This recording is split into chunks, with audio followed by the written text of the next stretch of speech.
గెలవాలంటే అసలు గల్లీ ఎలక్షన్కు మోడీకి ఏం సంబంధము? మోకాలికి బోడిగుండుకి లింకు పెట్టినట్టు గుండు అరగుండు కలిసి ఈరోజు ఇట్లాంటి మాటలు చెప్పడం ఏమన్నా సమంజసమా?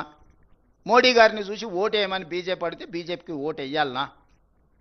ఓటర్లను ఆలోచన చేయమంటున్నారు. ఏమైనా నరేంద్ర మోడీ గారు, బండి సంజయ్ గారు, కిషన్ రెడ్డి గారు తెలంగాణ మీద ఏమైనా ప్రత్యేకమైన ప్రేమ చూపించరా? మన ఓట్లు వేయించుకోవడం, మన దగ్గర సీట్లు తీసుకోవడం తప్ప మనకి ఏమైనా ఇచ్చిండ్రా? ఇది భారతీయ జనతా పార్టీ యొక్క చరిత్ర. దీన్ని విశ్లేషించి వీళ్ళకి ఒక్కటి వీళ్ళ దేవుడు అసదుద్దీన్ ఓవైసీ. ఉత్తగా రాముడి పేరు చెప్తారు కానీ రోజు దండం పెట్టుకునేది అసదుద్దీన్ ఓవైసీకే. వీళ్ళ లైఫ్ లైన్ అంటారు కదా, వీళ్ళ లైఫ్ లైనే అసదుద్దీన్ ఓవైసీ.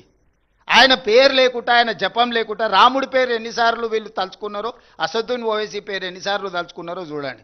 ప్రతిసారి అసదుద్దీన్ ఓవైసీని అల్లావుద్దీన్ అద్భుత దీపంగా మార్చుకొని ఓట్లు అడుగుతారు. మరి అన్ని మీ ప్రభుత్వాలే ఉన్నాయి కదా. అసదుద్దీన్ ఓవైసీ ఇంత దుర్మార్గుడు అయినప్పుడు మీరు ఎందుకు అతన్ని నియంత్రించలేకపోతున్నారు? ప్రజాస్వామ్యంలో ఏఐఎంఐఎం కూడా ఒక రాజకీయ పార్టీ ఎన్నికల్లో పోటీ చేస్తున్నారు. గెలిచిన దగ్గర వాళ్ళు గెలిచిండ్రు, ఓడిన దగ్గర ఓడినరు. వాళ్ళు గుజరాత్లో పోటీ చేసిరు, ఉత్తరప్రదేశ్లో పోటీ చేసిరు, బీహార్లో పోటీ చేసిరు, మన వెస్ట్ బెంగాల్లో కూడా పోటీ చేసి 5 సీట్లు గెలిచారు.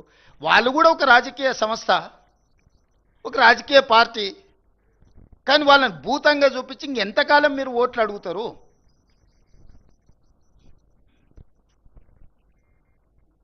కాబట్టి కేవలం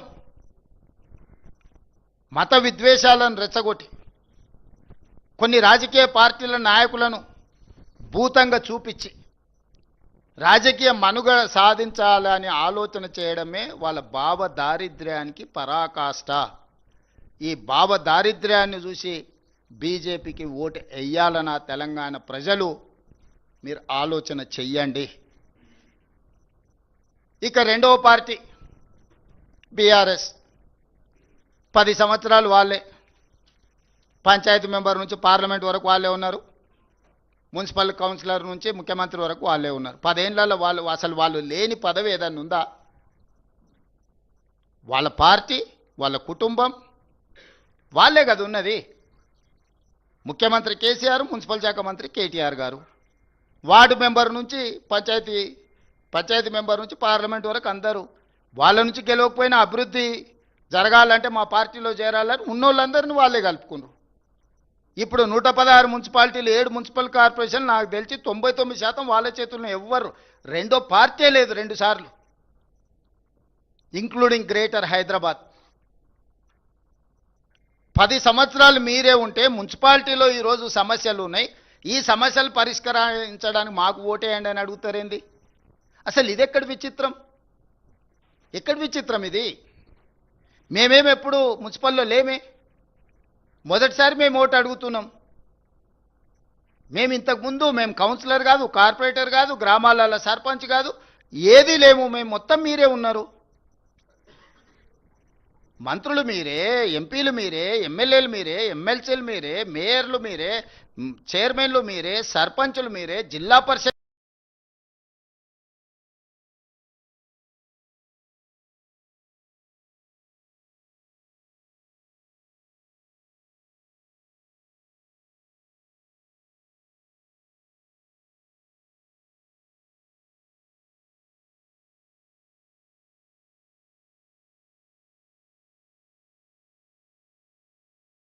మీరే.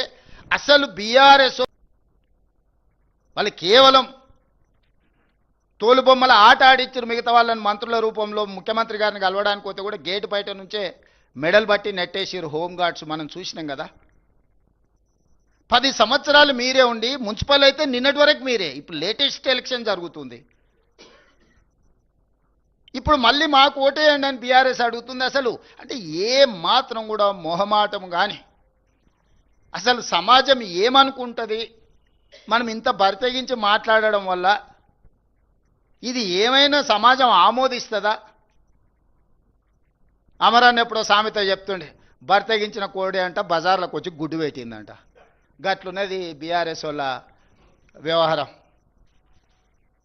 ఇద్దరు హరీష్ రావు గారు కేటీఆర్ గారు ప్రతి మున్సిపాలిటీ తిరిగి మాకు ఓటేయండి అని అడిగితే బరితెగించిన కోడి బజార్లోకి వచ్చి గాడిద గుడ్డు పెట్టినట్టు ఉంది వీళ్ళు అడిగే విధానం, వీళ్ళు చెప్పే మాటలు. మీరు లేనిది ఏదైనా ఉంటే ఇప్పుడు మీకు కొత్తగా ఇస్తే మీరు ఏదైనా చేస్తారని అనుకోవచ్చు. 20 లక్షల కోట్ల రూపాయలు మీకు ఇస్తే పేదోళ్ళకి ఇండ్లు కట్టించిండ్రా? ఇండ్ల సంగతి చాలా దూరం, అసలు రేషన్ కార్డులు అన్ని ఇచ్చిండ్రా? సన్న బియ్యం ఇవ్వాలని వెనకటి చెప్పిండు కేసీఆర్ గారు. ముఖ్యమంత్రి మనవాడు ఏదైతే బియ్యం తింటుండో పేదోళ్ళకి అదే సన్న బియ్యం తినిపిస్తామని ఇచ్చిండా? మీరు జర్నలిస్టులు, మీరు కూడా ఉన్నారు కదా ప్రజాక్షేత్రంలో, మీ గుర్తింపు కార్డు, మీ ప్లాట్ల గురించి ఇట్లా చెప్పుకుంటూ పోతే ఒక్కొక్క వర్గానికి, ఏ ఒక్క వర్గానికన్నా ఉద్యోగాలు ఇచ్చిరా, రేషన్ కార్డులు ఇచ్చిరా, సన్నబియ్యం ఇచ్చిండ్రా? అసలు ఏది వీళ్ళు అమలు చేసింది? పట్టణ ప్రాంతాలలో మోరీలు అన్న తీసిండ్రా? వరదలు వచ్చి కొట్టుకపోతే కనీసం పలకరియనన్నా పలకరిచ్చిరా? ఏమీ చేయకుండా ఇప్పుడు మళ్ళొచ్చి మాకు ఓటేయండి, మేము ఇరగదీస్తాం పగలదీస్తామని అంటున్నారు. జెర్సేపటికి ఏంటన్నా ఒకరో ఇద్దరు గెలిచారు అనుకో. ఇప్పుడు కేసీఆర్ గెలిచిండు, ప్రతిపక్ష నాయకుడు అయ్యండి, ఎప్పుడన్నా సభకు వచ్చిండా? నాయకుడే ఎట్లుంటే కిందోళ్ళు ఎట్లుంటారు? రేపు వీళ్ళు వస్తారా మున్సిపాలిటీకి? ఆవు చేనుల మేస్తే దూడేమన్నా గట్టు మీద మేస్తే అది కూడా గంటకే పోయి మేస్తుంది. 25 నెలలో 26 నెలలు అయింది, జీతభత్యాలు తీసుకుంటుండు, ప్రతిపక్ష హోదా తీసుకున్నాడు, క్యాబినెట్ ర్యాంక్ పవర్ ఎంజాయ్ చేస్తున్నాడు, ప్రభుత్వం నుంచి అన్ని వసతులు పొందుతున్నాడు. ఒక్కసారి కూడా సభకు రాలే. ఒక్క సమస్య మీద చంద్రశేఖరరావు గారు ప్రతిపక్ష నాయకుడిగా పని చెయ్యలేదు. ఇది మీ కళ్ళ ఎదుటనే జరుగుతున్న విషయం కదా. మిగతా వాళ్ళు వచ్చినా కూడా సభను ఎట్లా నడవకుండా అడ్డుకోవాలనే ప్రయత్నం చేస్తున్నారు తప్ప సభలో ఏమైనా విషయాలు ప్రస్తావించారా? ఇన్నిసార్లు శాసనసభ జరిగితే రేపు మున్సిపాలిటీలో అప్పితప్పి ఆడొగరు ఈడొగరు ఎవరైనా కౌన్సిలర్లు కార్పొరేటర్లు గెలిస్తే వీళ్ళు ఆ మున్సిపాలిటీలలో జరిగే అభివృద్ధికి వీళ్ళు సహకరిస్తారా?